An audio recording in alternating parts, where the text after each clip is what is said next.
ನೀನ್ ಯಾರೋ? ಏಯ್, ಏನೋ ಡಿಸಿಪ್ಲಿನಲ್ಲಿ ಇಡ್ತಾನಂತೆ.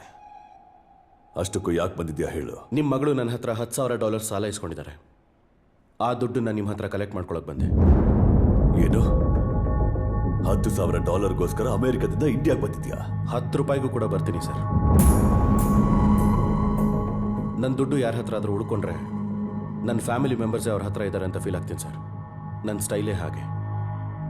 ನನಗೂ ಅಷ್ಟೇ. ನನ್ನ ಫ್ಯಾಮಿಲಿ ಮೆಂಬರ್ಸ್ ಮೇಲೆ ಯಾರಾದರೂ ಕೈ ಮಾಡಿದ್ರೆ ನನಗೆ ನಿದ್ರೆ ಬರಲ್ಲ. ನನ್ನ ಮಗಳು ಕಾಲ್ ಪಿಕ್ ಮಾಡಿದ ತಕ್ಷಣ ಸಾರಿ ತಪ್ಪಾಯ್ತು ಅಂತ ಹೇಳು. ದುಡ್ಡಿನ ವಿಷಯ ಮರ್ತು ಬಿಡು. ಕನಿಷ್ಠ ಪಕ್ಷ ಮಂಗಳೂರಿಂದ ಜೀವಂತವಾಗಾದ್ರೂ ಹೊರಗಡೆ ಹೋಗ್ತೀಯಾ? ಹಲೋ ಡ್ಯಾಡಿ, ಫ್ರೆಂಡ್ಸ್ ಜೊತೆ ಇದ್ದೀನಿ ಡ್ಯಾಡಿ, ಹೇಳಿ. ಅಮ್ಮ, ಅಮೆರಿಕದಲ್ಲಿ ನಿನ್ ಜೊತೆ ಮಿಸ್ಬಿಹೇವ್ ಮಾಡಿದವನು ಇಲ್ಲಿ ಆಫೀಸಿಗೆ ಬಂದಿದ್ದಾನೆ ಆ $10,000 ವಾಪಸ್ ಕೇಳೋದಕ್ಕೆ. ವಾಟ್? ಇಂಡಿಯಾಗ್ ಬಂದಿದ್ದಾನಾ? ಅದೇನೇ ಆದ್ರೂ ಅವನಿಗೆ ದುಡ್ಡು ಕೊಡ್ಬೇಡ ಡ್ಯಾಡಿ. ಅವ್ನು ನನ್ನ ತುಂಬಾ ಅವಮಾನ ಮಾಡಿದ್ದಾನೆ. ಕೊಡೋದ್ರ ಬಗ್ಗೆ ಅಲ್ಲಮ್ಮ, ಅವನು ನಿನಗೆ ಸಾರಿ ಹೇಳ್ತಾನಂತೆ. ಕೇಳಿಸ್ಕೊ.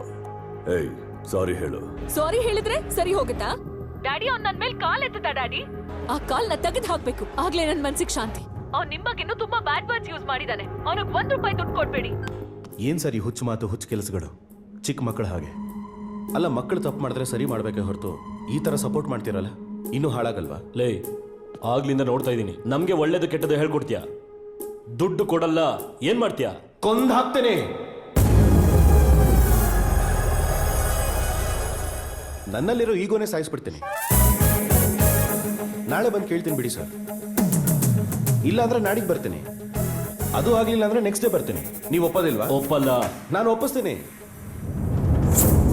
ಗಾರ್ಡ್ಸ್, ಹಲೋ, ಎದೊಳಿ, ಹೋಗಿ ಹೋಗಿ. ಒಂದ್ ನಿಮಿಷ, ಸಾರ್ ತುಂಬಾ ಮೀಟಿಂಗ್ಗಳಿದೆ, ಹೋಗಿ. ಸರ್, ಗಾರ್ಡ್ಸ್, ದುಡ್ಡು ಹೋಗಿ ಹೋಗಿ, ಎದೊಳಿ, ಎದೊಳಿ. ಸರ್ ಹೇಳ್ತಾರೆ, ಹೋಗಿ ಬನ್ನಿ ಸರ್. ಸರ್ ಹೋಗಿ ಸರ್. ಸರ್, ನನಗೆ ಬರ್ಬೇಕಾದ ದುಡ್ಡು ಬರೋವರೆಗೂ ಮಂಗಳೂರು ಬಿಟ್ಟು ಎಲ್ಲೂ ಹೋಗಲ್ಲ ಸರ್.